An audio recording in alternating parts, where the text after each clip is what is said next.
n'hésitera pas à utiliser l'arme atomique en cas d'attaque. Oui, une déclaration relayée hier par l'agence nationale nord-coréenne. Fanfaronnade ou vrai avertissement. En tout cas, il s'est passé beaucoup de choses autour de ce tir de missile, de ce lancement qui a eu lieu hier. Les précisions de Pierre-Henri Oderbo. Voici le message envoyé par le leader de la Corée du Nord.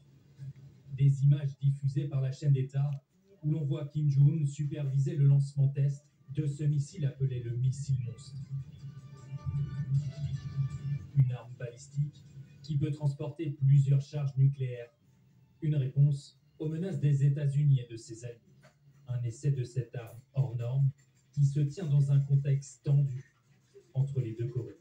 Il a effectué des tirs assez inquiétants au cours des dernières semaines, puisque certains ont un peu dévié et ont pratiquement touché la Corée du Sud, ou en tout cas sont tombés dans les eaux de la Corée du Sud et même sur une île de Corée du Sud. Donc ça inquiète énormément, évidemment, l'ensemble des pays de la région, à commencer par Séoul, la capitale de la Corée du Sud.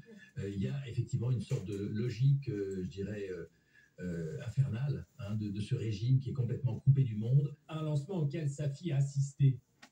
Des photos diffusées sur les médias de la Corée du Nord où Kim Jong-un marche main dans la main devant ce missile. Une façon atypique de présenter officiellement et pour la première fois sa fille. On vient en France où une vague violette est attendue à Paris, l'Empire de